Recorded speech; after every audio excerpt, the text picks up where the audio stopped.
नीतिका और अमित घर की दहलीज से अंदर आते हैं। मंजरी आरती की थाली सजाकर उनके सामने आती है और बड़ी ही दुलार से उनकी आरती उतारने लगती है। दोनों बहू बेटा मंजरी के पांव छू लेते हैं। खूब फलो, खूब फूलो और जल्दी से मोटे मोटे बच्चे हो तुम्हारे। दोनों दूल्हा दुल्हन मुस्कुराते हैं। नीतिका और अमित अपने कमरे में बैठे हैं और बातें कर रहे हैं। मुझे तो डर लग रहा है सच में। कल की सोच सच कर। अमित प्यार से उसका हाथ थामता है। अरे डरो मत, सब सही होगा, तुम तो बोलोगी ही, तुम्हें क्या फर्क पड़ रहा है। तुम्हें थोड़ी ना बनाना है खाना। अरे तो तुम्हें आधा तो है खाना बनाना। और क्या चाहिए, और अगर अच्छा नहीं बना तो क्या होगा, तो फांसी थोड़ी चढ़ा देंगी तुम्हें। नहीं बना तो नहीं बना। हाँ, तुम तो बोल ही दोगी। ताने तो सब मुझे ही मारेंगे ना, अगर अच्छा नहीं बना तो। अमित अपना हाथ उठाकर नीतिका के कंधे पर रखता है और उसको थोड़ा और करीब ले आता है। सब ठीक होगा, जब तक मैं वहाँ खड़ा हूँ कोई तुम्हारी तरफ आंख भी नहीं उठाकर देखेगा। वादा है मेरा। नीतिका हल्का सा मुस्कुराकर अमित के कंधे पर सर रख लेती है। अरे हाँ भाई, तुम अपने हाथ का चूरमा बनाकर खिलाओ ना सबको। मेरे लिए भी तो तुम लेकर आती थी ना, कितना स्वादिष्ट होता था। अरे हाँ सही कहा, वो तो मैं कहता ही हूँ। नीतिका प्यार से अमित की तरफ देखती है। ज्यादा हवा में मत उड़ा करो तुम। अगले दिन सभी घर के सदस्य देखते हैं कि रसोई के बाहर एक लंबी चौड़ी मेज पर पूरी दावत सजी हुई है। अरे बाप रे, इतना सब कुछ। अरे कमाल कर दिया नीतिका, सिर्फ मैंने नहीं किया भैया, भाभी ने भी बहुत मदद करवाई है मेरी। अरे तो बताओ तो कि क्या क्या बनाया है। हाँ जी, वो अब आपको बताएगी मेरी प्यारी देवरानी नीतिका। नीतिका शर्मा कर मुस्कुराने लगती है। अरे बताओ शर्मा क्यों रही हो, सब्जियां तो चार हैं, हरा साग, आलू गोभी, छोले और मटर पनीर। भाई वाह, और पूरी बथुए का रायता और मेरा सबसे ज्यादा खास चूरमा। मंजरी ये सुनते ही एकदम से खिल उठती है और जाकर नीतिका का माथा चूम लेती है। कमाल कर दिया मेरी बच्ची। नीतिका मुस्कुराकर मंजरी के गले लग जाती है। सब लोग दस्तरखान पर बैठकर आराम से खाना खाना शुरू कर देते हैं। हम अरे वाह मेरी बिटिया, कमाल कर दिया तूने तो, कितने स्वाद छोले बनाए हैं। और पनीर आ भैया कितना कमाल का बना हुआ है।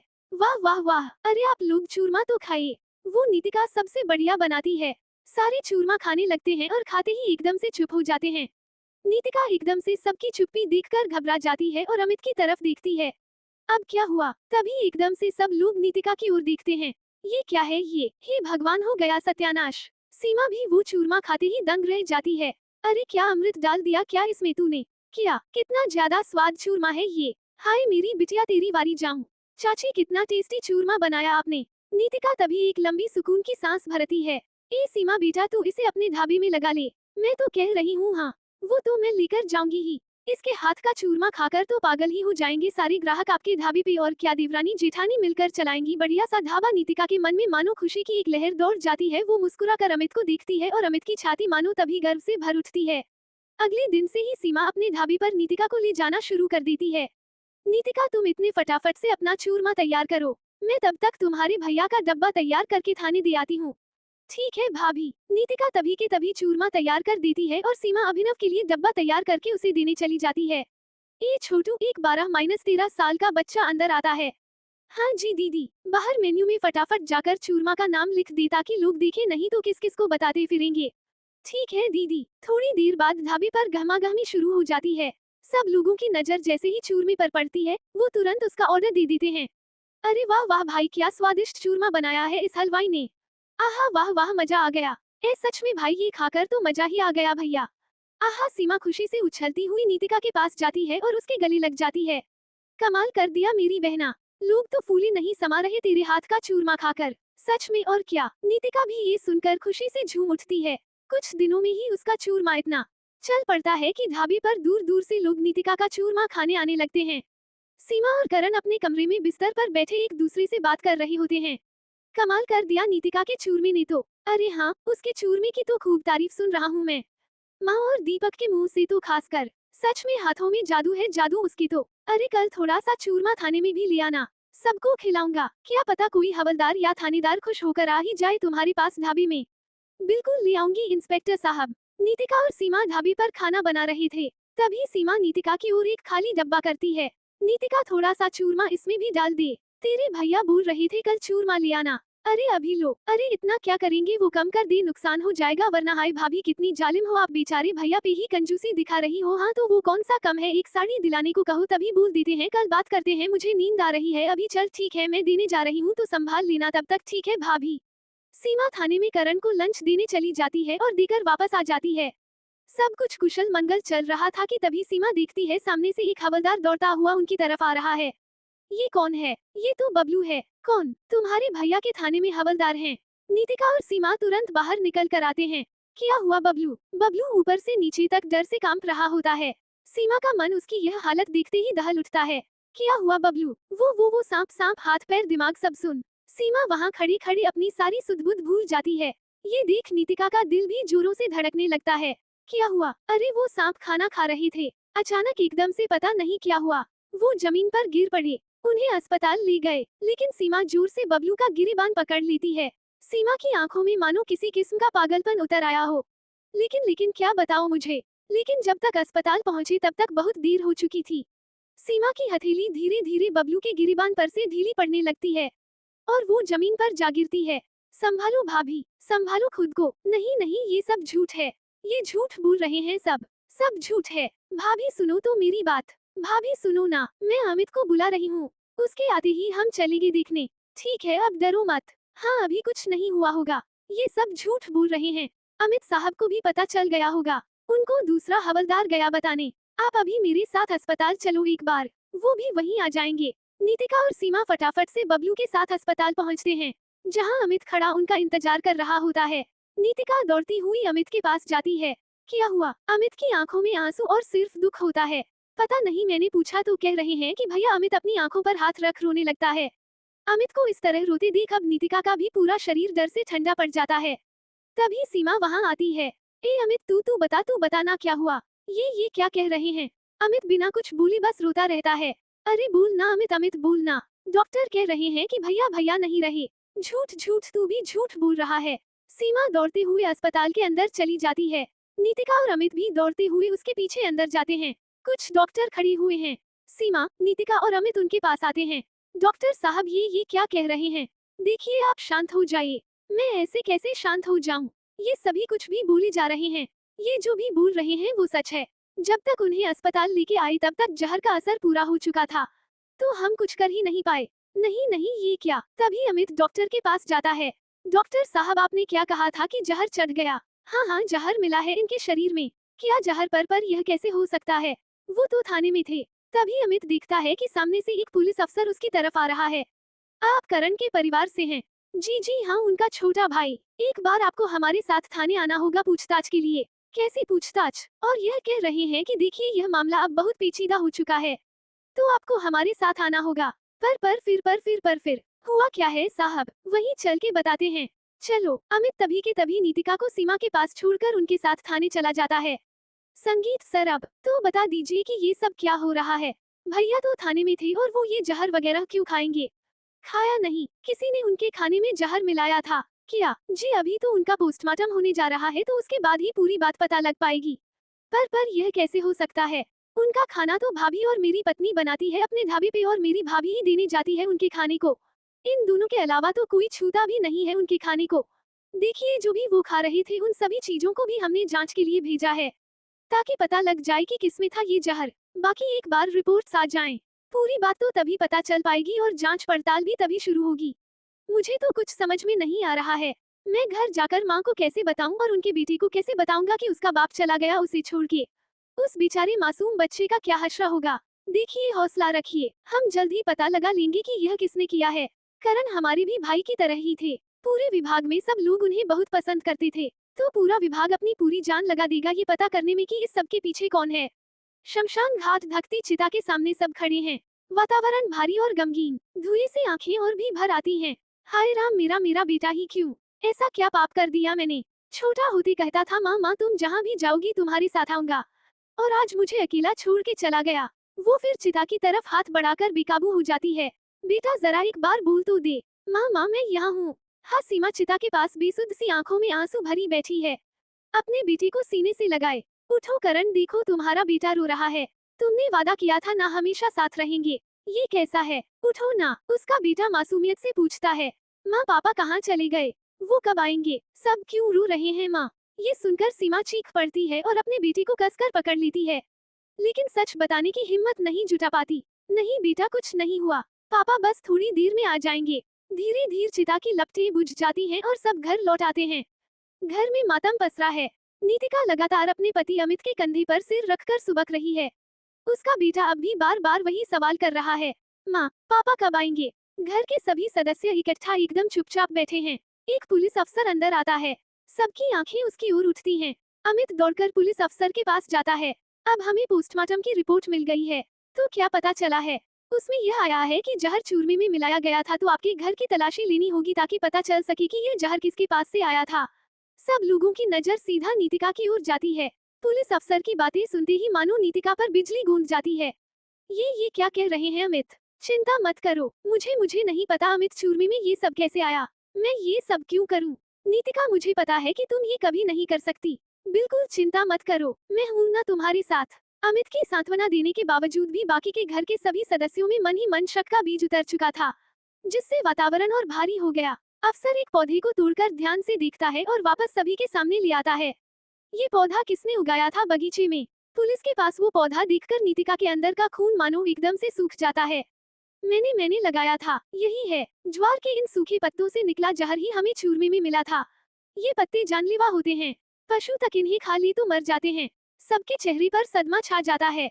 नीतिका वहीं बिखर जाती है। भाभी, मैंने ऐसा कुछ नहीं किया, मेरा यकीन करो। तभी पीछे से 2 लेडी कांस्टेबल वहां आती हैं और उसके हाथों में हथकड़ियां डाल देती हैं। संगीत सीमा धीरे से नजर उठाकर सीमा की ओर देखती है। सीमा की नजरों में नीतिका को ना तो कोई सांत्वना और ना कोई विश्वास दिखता है। होता है तो सिर्फ खाई से भी गहरा दुख। सीमा तभी अपनी नजरें उसे फेर लेती है। संगीत तभी वहां खड़ी मंजरी बोल पड़ती है, कहा था तुझसे कि मेरी मर्जी से शादी करना, लेकिन नहीं, तुझे इसी डायन को घर में लाना था। ले खा गई तेरे भाई को। माँ, मैं उसे जानता हूँ, वो ऐसा कुछ नहीं कर सकती। मैं मान ही नहीं सकता, लेकिन सारी चीजें तो चीख चीख कर उसी का नाम ले रही हैं। भाभी, कम से कम आप तो ये मत बोलिए, आप तो उसे अच्छे से जानती है। मैं तो क्या जानती हूँ क्या नहीं ये मुझे नहीं पता। भाभी, मैं वादा करता हूँ, इस हादसे के असली गुनहगार को मैं पकड़ के रहूंगा और यह साबित करूंगा कि मेरी नीतिका ने यह नहीं किया। अमित, कुल्लू, दीपक को स्कूल से लिया। अभी सीमा भी उठने की हालत में नहीं हो रही। मुझे भी बाजार जाना है एक बार। जी। अमित तुरंत उसे उठाकर देखता है। उस पेन को देखते ही उसके दिल में एक झटका लगता है। ये तो वही पेन है जो भैया को मैंने उनके जन्मदिन पे दिया था। बिल्कुल इसी तरह से लिखा था उस पर भी। तभी रिद्धि उस वक्त वहां आ जाती है और अमित को पेन देखते हुए पकड़ लेती है। अचानक एक झटका खाती है और आकर अमित के हाथ से वो पेन झपट लेती है। जी, आप कौन? मैं वो दीपक का चाचा हूँ ना। रिद्धि की आंखों में मानो एक खौफ सा छा जाता है। माफ कीजिएगा, पूछ सकता हूँ कि यह पेन आपके पास कैसे आया? इस पर तो मेरे भैया के नाम के पहले 2 अक्षर हैं। मैंने ही बनवाया था उनके जन्मदिन पर देने के लिए। अरे, ये मुझे एक दोस्त ने दिया था, शायद सेम इनिशियल्स होंगे, इत्तेफाक है। अमित उसके चेहरे को पढ़ता है लेकिन कुछ कहता नहीं। उसके अंदर शक और गहरा जाता है। संगीत, अमित के दिमाग में अभी भी पेन का मंजर घूम रहा है। उसका चेहरा सख्त है और आंखों में बेहिसाब उलझन। वो डर क्यों गई भैया के बारे में पूछते ही? अगर सच में बस इत्तेफाक होता तो ऐसे घबराती क्यों? दूसरे दिन अमित जानबूझकर स्कूल आता है। इस बार उसका इरादा सीधा टीचर से बात करने का होता है। अमित स्टाफ रूम के पास जाकर रुकता है, पर वहाँ कोई नहीं मिलता। उसका दिल थोड़ा तेज धड़कने लगता है। अमित अपने भतीजे की क्लास तक जाता है, लेकिन उसे वहाँ भी कोई नहीं दिखता। संगीत, चाचू बेटा, आज तुम्हारी मैडम कहाँ है? वो आज नहीं आई। अमित के मन में शक और भर जाता है।